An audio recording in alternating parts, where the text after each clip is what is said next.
Hello and welcome to the West Asia Post. I am Ghadi Francis, coming to you from Beirut, Lebanon for another episode of WION's weekly show that brings you all things new from perhaps one of the world's most volatile regions.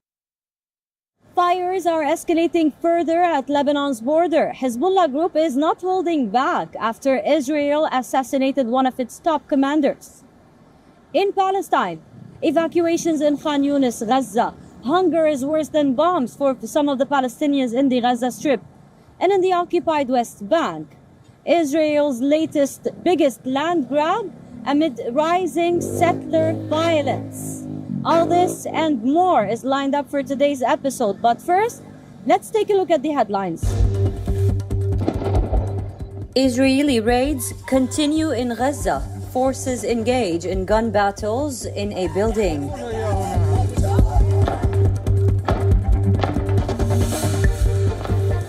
U.S. claims it destroyed 7 drones and a control station vehicle in Houthi-controlled areas of Yemen. U.S. Central Command says it carried out these strikes because the drones and the vehicle presented an imminent threat to its coalition forces. As hospitals run out of space, Gaza's St. Philip Church opens its doors to patients who sustained injuries in the war. The Hezbollah-Israeli tit-for-tat tensions have just reached an all-time high. Over 100 rockets have been fired by Hezbollah. This is to retaliate after Israeli strikes assassinated one of its top commanders. Hezbollah says there's one condition to stop that: a ceasefire in Gaza. Watch.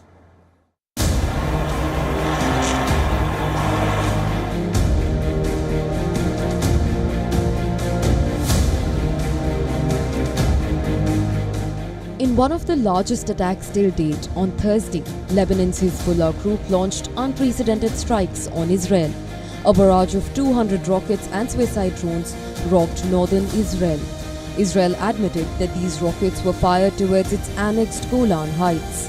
A day before this attack, the Iran-backed group had fired 100 missiles into Israeli territory.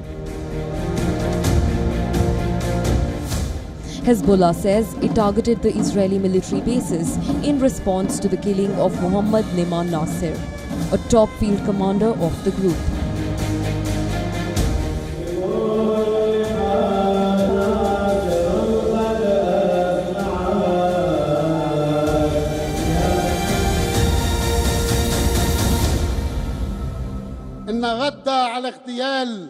The response to the assassination of leader Haj Abu Neme and the martyr brother Muhammad Khashab started yesterday night and quickly.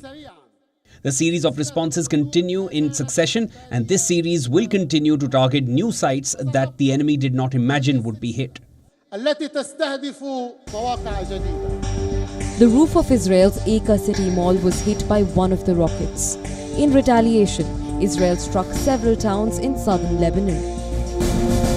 Israeli military said it hit Hezbollah's military outposts in towns of Ramaya and Hawla.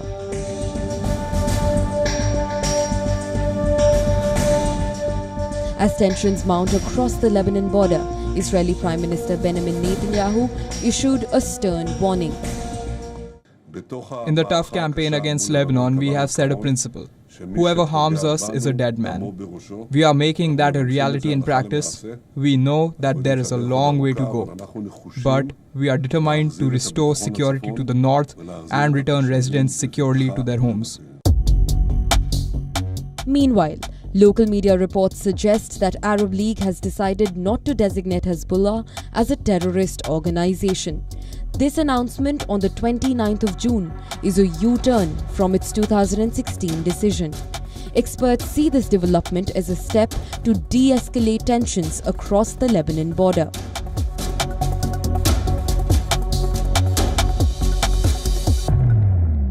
A senior White House official met with French officials in Paris on Wednesday to discuss ways to defuse the escalating border fire between Israel and Hezbollah group in Lebanon.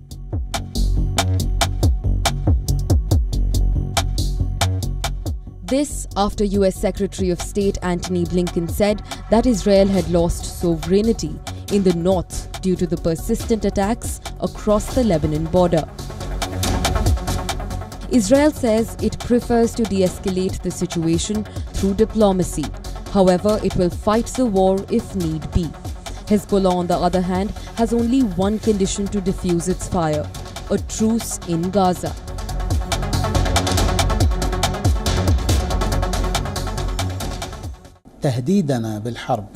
Threatening us with war does not change our position. From the beginning, we have said that we support Gaza. Usually, if a war happens anywhere in the world, the resolution should be the end of the war. There is no safe place in Gaza after 9 months of war. The United Nations has recalled this statement time and time again and again, and nothing has changed. Over 1 million Palestinians are displaced in the Gaza Strip, and now Khan Yunis has been taken by evacuations.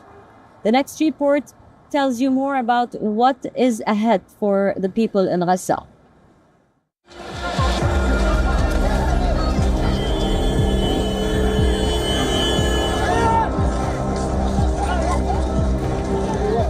The situation in Gaza is beyond dire. With each passing day, it's getting tough for the Palestinians to survive. No matter where they take refuge, it's not safe anymore. And adding to their woes, the residents of a neighborhood in southern Gaza's eastern Khan Yunis received an order to evacuate the area.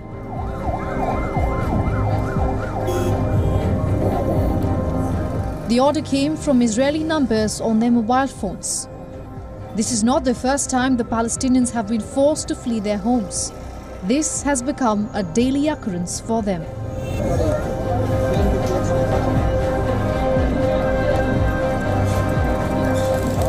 The displaced have been taking refuge in overcrowded, cramped-up spaces under burning sun, without food, water and shelter.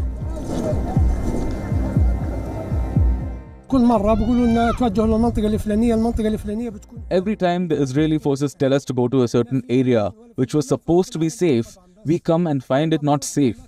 There's no safety. Safety is in the hands of Allah, of course.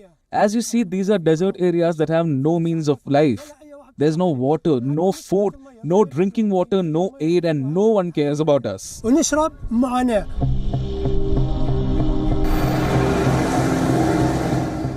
The evacuation orders covered an area of about 250,000 people, according to the UN Agency for Palestinian Refugees. Most of the displaced people, including women and children, fled on foot overnight as the Israeli military pounded areas in eastern Khan Yunis. Even the hospitals are bearing the brunt of Israeli onslaught. The patients and the wounded in Khan Yunis' European hospital have been forced to evacuate following the Israeli orders.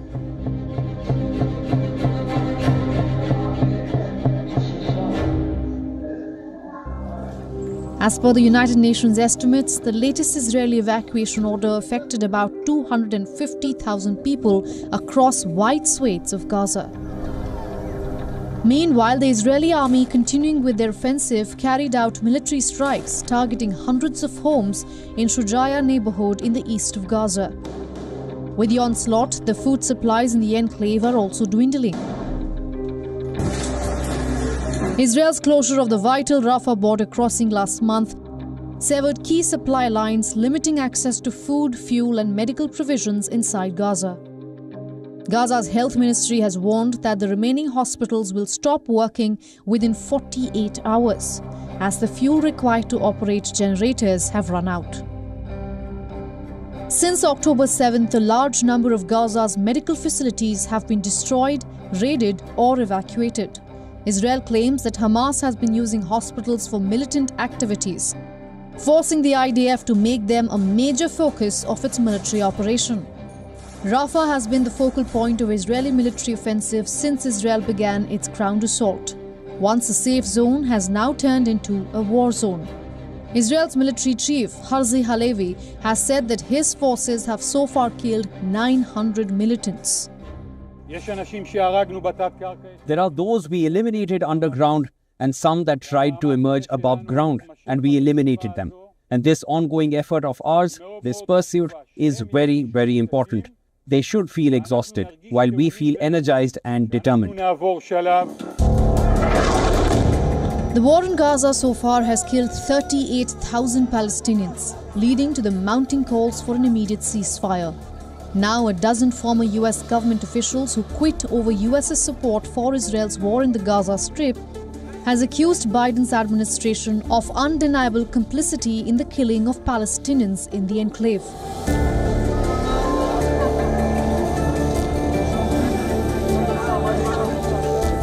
The hopes of ceasefire has renewed, with Mossad spy agency saying that Israel is studying Hamas's response to a proposal that would include a hostage release deal. Mediators including Egypt, Qatar and the United States have been trying for months to secure a ceasefire and the release of 120 remaining hostages in Gaza, but the efforts have stalled for now. From Gaza to the occupied West Bank, Palestinians are suffering in different shapes and forms.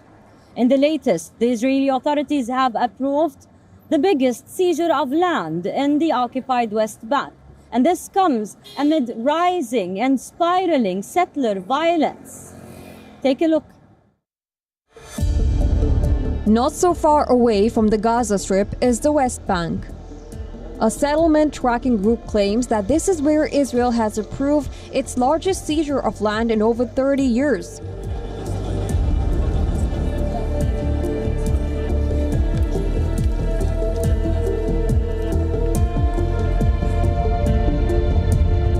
According to a copy of the order obtained by Associated Press, Israel's finance minister Bezalel Smotrich has approved the land seizure.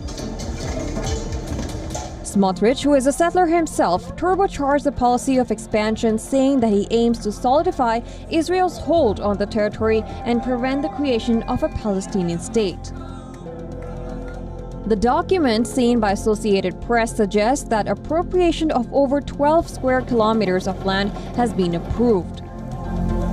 Settler Monitor Peace Now claims that this is the largest single appropriation of land since the 1993 Oslo Accords. The newly seized land is in the area where even before the start of the Israel-Hamas war, settler violence was at its peak. This week, Israeli police clashed with the settlers as they dismantled what they call an illegal outpost. Videos showed police destroying makeshift tents.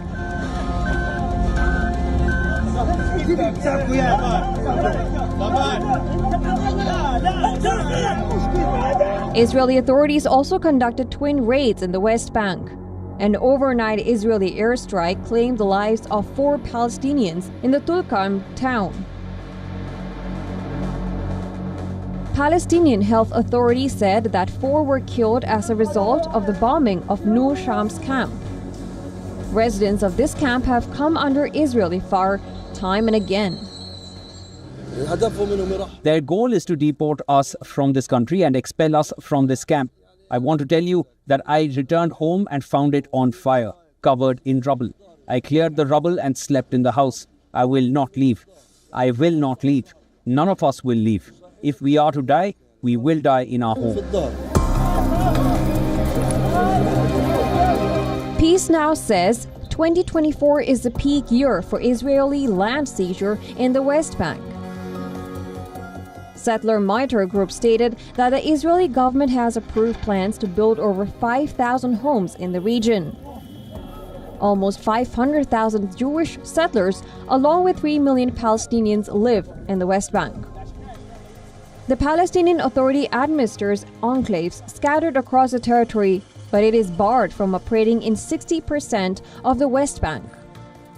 The other 40% includes the settlements as well as areas with a population of hundreds of thousands of Palestinians. Peace Now alleges that the latest approvals of land grab showcases a new stage of annexation in the West Bank by Israel. Now to Turkey. Riots have erupted in Turkey After hostility towards Syrian migrants, Turkish crowds vandalized and slashed properties and stores owned by Syrians.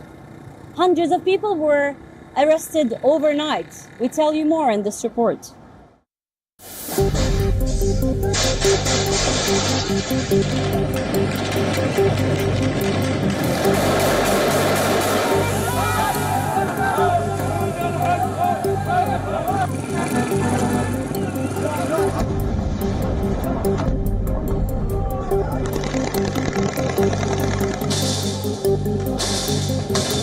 Turkish streets erupted nationwide on Sunday, with mobs going on a rampage over allegations that a Syrian man had harassed a child. Videos on social media showed a group of men targeting Syrian properties and burning a grocery store. Footage also showed Turkish protesters chanting slurs against Syrian migrants.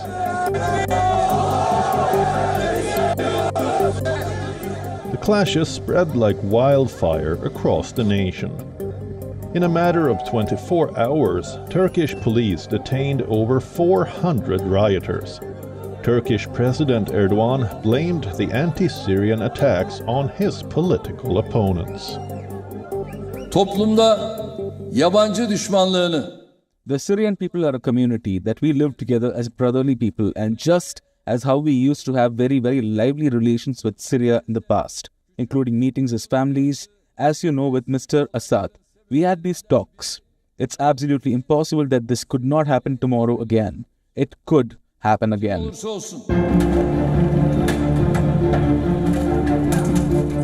The unrest prompted Turkey to close its main crossing to northwest Syria.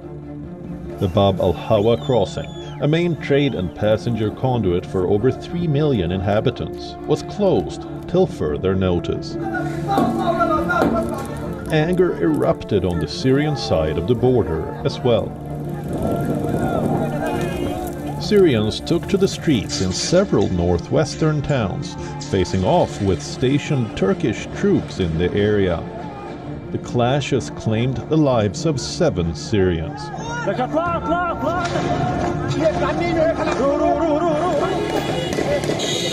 The Syrian border city of Afrin was one of the worst affected areas, with civilians pelting stones at Turkish convoys and tearing down Turkish flags. Turkish intelligence released a video showing Syrian National Army soldiers stating that they stand by Turkey. We as the Syrian National Army side with the Turkish armed forces, and there were some individual acts that were conducted by some armed groups, and they will be tried by law. We are one of these lands where we have blood relations and where our bloods mixed with each other.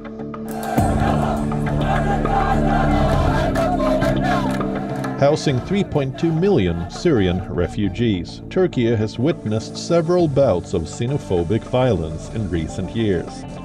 Turkish troops are helping in putting down Kurdish militancy in the Syrian regions.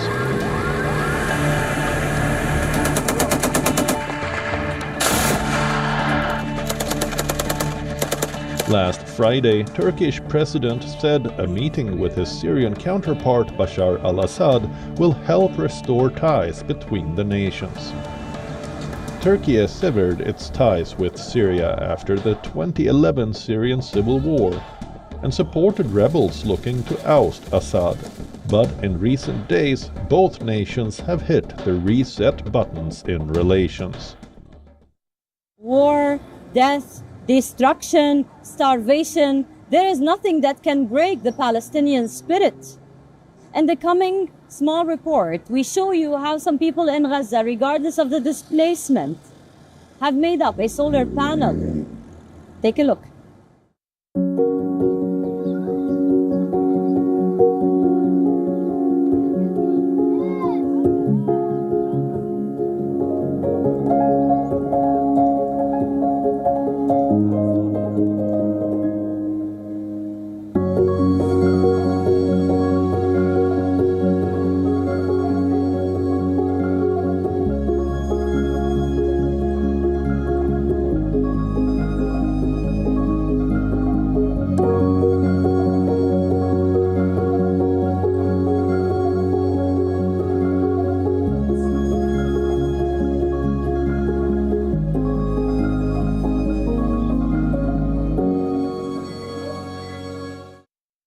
That's a wrap. That's all we have for you on this episode of the West Asia Post.